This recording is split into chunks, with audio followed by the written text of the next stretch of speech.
2024ರ ಲೋಕಸಭಾ ಚುನಾವಣೆಯಲ್ಲಿ ದೇವೇಗೌಡರ ಅಳಿಯನ ಎದುರು ಸೋತಂತಹ ಸಹೋದರನಿಗೆ ದೊಡ್ಡದೊಂದು ಅಧಿಕಾರ ಕೊಡಬೇಕು ಎನ್ನುವಂಥದ್ದು ಉಪಮುಖ್ಯಮಂತ್ರಿ ಡಿ ಕೆ ಶಿವಕುಮಾರ್ ಅವರ ಮಹದಾಸೆ.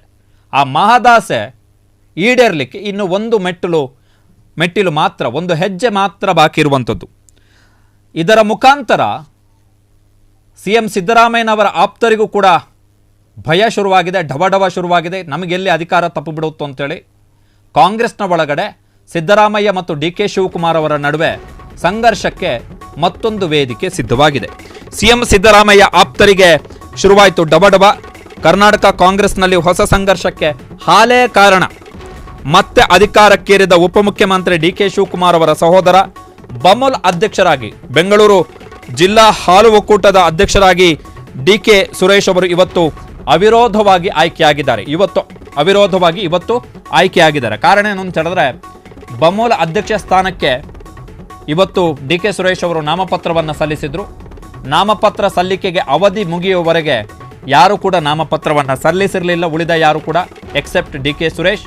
ಹೀಗಾಗಿ ಡಿ ಕೆ ಸುರೇಶ್ ಅವರು ಒಬ್ಬರೇ ನಾಮಪತ್ರ ಸಲ್ಲಿಸಿದ್ದ ಕಾರಣ ಬಮೂಲ್ ಅಧ್ಯಕ್ಷರಾಗಿ ಡಿ ಕೆ ಸುರೇಶ್ ಅವರ ನೇಮಕಾತಿಯನ್ನು ಘೋಷಣೆ ಮಾಡಲಾಗಿದೆ.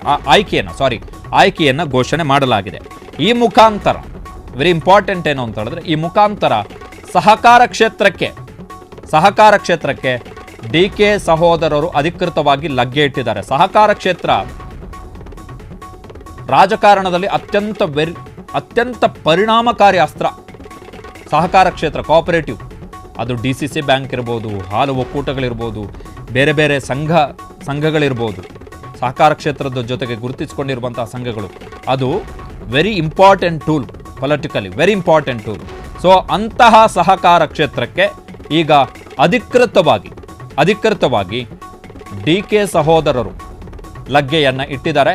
ಬಮೂಲ್ ಹಾಲು ಒಕ್ಕೂಟದ ಅಧ್ಯಕ್ಷರಾಗಿ ಡಿ ಕೆ ಸುರೇಶ್ ಅವರು ಆಯ್ಕೆ ಆಗಿದ್ದಾರೆ. ಈ ಮುಖಾಂತರ ಮುಖ್ಯಮಂತ್ರಿ ಸಿದ್ದರಾಮಯ್ಯನವರು ಮತ್ತು ಡಿ ಕೆ ಶಿವಕುಮಾರ್ ಅವರ ನಡುವೆ ಹೊಸದೊಂದು ಸಂಘರ್ಷ ಸೃಷ್ಟಿಯಾಗಿದೆ.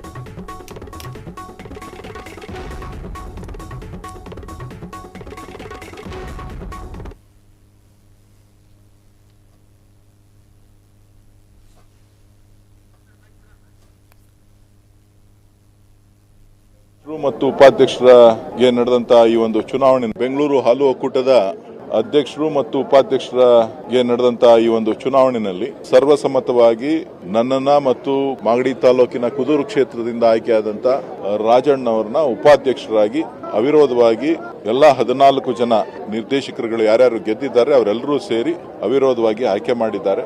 ಈ ಚುನಾವಣೆಯಲ್ಲಿ ಬಹುತೇಕ ರಾಜಕೀಯ ಪಕ್ಷಗಳ ಹಿನ್ನೆಲೆ ಇದ್ರೂ ಕೂಡ ಈ ಸಹಕಾರ ಸಂಸ್ಥೆ ಉಳಿಬೇಕು. ಸುಮಾರು 65 ವರ್ಷಗಳ ಇತಿಹಾಸ ಇರತಕ್ಕಂತ ಈ ಒಂದು ಸಂಸ್ಥೆ ಬೆಂಗಳೂರು ಹಾಲು ಒಕ್ಕೂಟ, ಇದರ ಜವಾಬ್ದಾರಿಯನ್ನ ಹೊರಬೇಕು ಅಂತ ಹೇಳಿ ಎಲ್ಲ ನಾಯಕರು ನಿರ್ದೇಶಕರುಗಳು ತೀರ್ಮಾನ ಮಾಡಿ ಜವಾಬ್ದಾರಿಯನ್ನ ಕೊಟ್ಟಿದ್ದಾರೆ. ವಿಶೇಷವಾಗಿ ಈ ಒಕ್ಕೂಟದ ಎಲ್ಲ ರೈತ ಬಾಂಧವರು, ಹಾಲು ಉತ್ಪಾದಕರು ಬಹಳಷ್ಟು ನಿರೀಕ್ಷೆಯನ್ನ ಇಟ್ಟು ನಮ್ಮ ಅಭ್ಯರ್ಥಿಗಳನ್ನ ಗೆಲ್ಸ್ಕೊಟ್ಟಿದ್ದಾರೆ. ಅವ್ರಿಗೂ ಕೂಡ ನಾನು ಈ ಸಂದರ್ಭದಲ್ಲಿ ಧನ್ಯವಾದಗಳನ್ನ ಹೇಳ್ತೇನೆ. ರೈತರ ಬದುಕು ಹಾಲ್ನಲ್ಲಿದೆ, ಕ್ಷೀರ ಕ್ಷೇತ್ರದಲ್ಲಿದೆ. ಅದನ್ನ ನಂಬಿದೀರಾ ನೀವು ಇವತ್ತೇನು ಒಂದು ಹೊಸ ನಂಬಿಕೆಯನ್ನ ನನ್ನ ಮೇಲೆ, ನಮ್ಮ ಒಕ್ಕೂಟದ ಮೇಲೆ ಇಟ್ಟಿದ್ದೀರಾ. ಖಂಡಿತ ಅದಕ್ಕೆ ಬೇಕಾದಂತ ನ್ಯಾಯವನ್ನ, ಬದಲಾವಣೆಯನ್ನ ತರ್ತಕ್ಕಂತ ಪ್ರಯತ್ನವನ್ನ ಮಾಡ್ತೇನೆ. ರೈತರಿಗೆ ಹೊಸ ಏನು ಆಲೋಚನೆಗಳನ್ನ ಇಟ್ಕೊಂಡಿದ್ದಾರೆ, ಕನಸನ್ನ ಇಟ್ಕೊಂಡಿದ್ದಾರೆ, ಅದನ್ನ ಆದಷ್ಟು ಪ್ರಾಮಾಣಿಕವಾಗಿ ಶಕ್ತಿ ಮೀರಿ ಕೆಲಸ ಮಾಡ್ತೇನೆ ಅಂತಕ್ಕಂಥ ಮಾತನ್ನ ಈ ಸಂದರ್ಭದಲ್ಲಿ ನಾನು ಹೇಳಲಿಕ್ಕೆ ಬಯಸ್ತೇನೆ. ಬೆಂಗಳೂರು ಹಾಲು ಒಕ್ಕೂಟದ ಅಧ್ಯಕ್ಷರು ಮತ್ತು ಉಪಾಧ್ಯಕ್ಷರಿಗೆ ನಡೆದಂತಹ ಈ ಒಂದು ಚುನಾವಣೆಯಲ್ಲಿ ಸರ್ವಸಮ್ಮತವಾಗಿ ನನ್ನನ್ನ ಮತ್ತು CM ಸಿದ್ದರಾಮಯ್ಯ ಮತ್ತು ಉಪಮುಖ್ಯಮಂತ್ರಿ ಡಿ ಕೆ ಶಿವಕುಮಾರ್ ನಡುವೆ ಈಗ ಹೊಸ ಫೈಟ್. ಲೋಕಸಭಾ ಚುನಾವಣೆಯಲ್ಲಿ ಸೋತಂತಹ ಸಹೋದರನಿಗಾಗಿ ಡಿ ಕೆ ಶಿವಕುಮಾರ್ ತಮ್ಮ ಸಂಘರ್ಷವನ್ನು ತೀವ್ರಗೊಳಿಸಿದ್ದಾರೆ. ಇತ್ತ ಆಪ್ತರ ಹಿತಾಸಕ್ತಿಯನ್ನು ಕಾಪಾಡಲಿಕ್ಕೆ CM ಸಿದ್ದರಾಮಯ್ಯನವರು ಪ್ರಯತ್ನವನ್ನು ಪಡ್ತಾ ಇದ್ದಾರೆ. ಡಿ ಕೆ ಸುರೇಶ್ KMF ಅಧ್ಯಕ್ಷರಾಗುವುದಕ್ಕೆ ಇನ್ನೊಂದೇ ಮೆಟ್ಟಿಲು ಬಾಕಿ. ಇತ್ತ ಇದೇ ಹುದ್ದೆಯ ಮೇಲೆ ಕಣ್ಣಿಟ್ಟಿದ್ದಾರೆ ಕೋಲಾರ ಕ್ಷೇತ್ರದ ಕಾಂಗ್ರೆಸ್ ಶಾಸಕ KY ನಂಜೇಗೌಡ.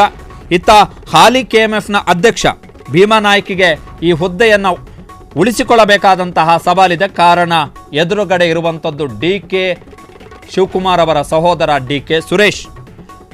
ಮುಂದಿನ ತಿಂಗಳು ಅಂದರೆ ಜುಲೈನಲ್ಲಿ KMF ಅಧ್ಯಕ್ಷ ಸ್ಥಾನಕ್ಕೆ ಚುನಾವಣೆ ನಡೆಯುತ್ತೆ. KMFನಲ್ಲಿ ಒಟ್ಟು KMF ಕರ್ನಾಟಕ ಹಾಲು ಒಕ್ಕೂಟ ಏನಿದೆ, ಕರ್ನಾಟಕ ಹಾಲು ಒಕ್ಕೂಟದ ಅಡಿಯಲ್ಲಿ ಒಟ್ಟು 16 ಜಿಲ್ಲಾ ಹಾಲು ಒಕ್ಕೂಟಗಳು ಬರ್ತವೆ. ಸೊ ಆ 16 ಜಿಲ್ಲಾ ಹಾಲು ಒಕ್ಕೂಟಗಳ ಅಧ್ಯಕ್ಷರು ಯಾರು ಇರ್ತಾರೆ ಅವರು KMFನ ನಿರ್ದೇಶಕರಾಗಿರ್ತಾರೆ. ಸೊ ಅವರು ಮತದಾನ ಮಾಡಲಿಕ್ಕೆ ಅವಕಾಶ ಇರುತ್ತೆ. ಸೊ ಈಗ ಬಾಕಿ ಉಳಿದಿರುವಂಥದ್ದು ಕೋಲಾರ ಜಿಲ್ಲಾ ಹಾಲು ಒಕ್ಕೂಟದ ಚುನಾವಣೆ. ಅದು ಜೂನ್ 25ನೇ ತಾರೀಕು ನಡೆಯುತ್ತೆ. ಅದಾದ ಬಳಿಕ KMF ಅಧ್ಯಕ್ಷ ಸ್ಥಾನಕ್ಕೆ ಚುನಾವಣೆ ನಡೆಯುತ್ತೆ. ನಾನು KMF ಅಧ್ಯಕ್ಷ ಸ್ಥಾನದ ಆಕಾಂಕ್ಷಿ ಅಂತೇಳಿ ಕೋಲಾರ ಕಾಂಗ್ರೆಸ್ ಶಾಸಕ KY ನಂಜೇಗೌಡ, ಸಿದ್ದರಾಮಯ್ಯನವರ ಆಪ್ತರು, ಅವರು ಹೇಳಿದ್ದಾರೆ. ಇತ್ತ ಕಳೆದ ವರ್ಷ 2023 2 ವರ್ಷಗಳ ಹಿಂದೆ KMFನ ಅಧ್ಯಕ್ಷರಾಗಿ ಆಯ್ಕೆಯಾಗಿದ್ದಂತಹ ಭೀಮಾ ನಾಯಕ್ ಅವರು ನಾನು ಮತ್ತೆ ಕಂಟೆಸ್ಟ್ ಮಾಡ್ತೀನಿ ಅಂಥೇಳಿ ಹೇಳಿದ್ದಾರೆ. ನಾನು ಮತ್ತೆ ಕಂಟೆಸ್ಟ್ ಮಾಡ್ತಾ ಇದ್ದೀನಿ ಅಂಥೇಳಿ ಹೇಳಿದ್ದಾರೆ. ಸೊ ಫೈಟ್ DK ಸುರೇಶ್ ಮತ್ತು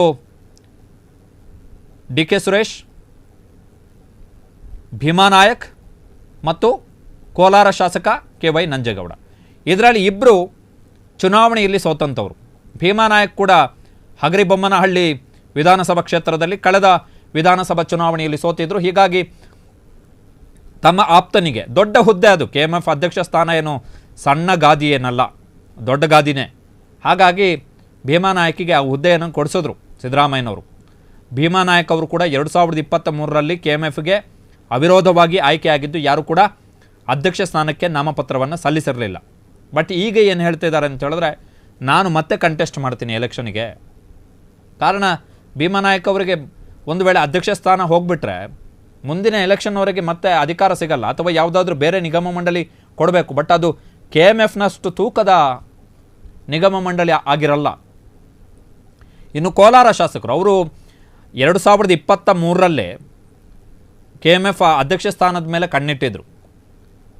ಕಾಂಗ್ರೆಸ್ ಸರ್ಕಾರ ಬಂದ ತಕ್ಷಣ ಕಣ್ಣಿಟ್ಟಿದ್ರು, ಆಗಬೇಕು ನಾನು ಅಂತೇಳಿ. ಬಟ್ ಆಗಲಿಲ್ಲ, ಭೀಮಾ ನಾಯಕಿಗೆ ಹೋಯ್ತು.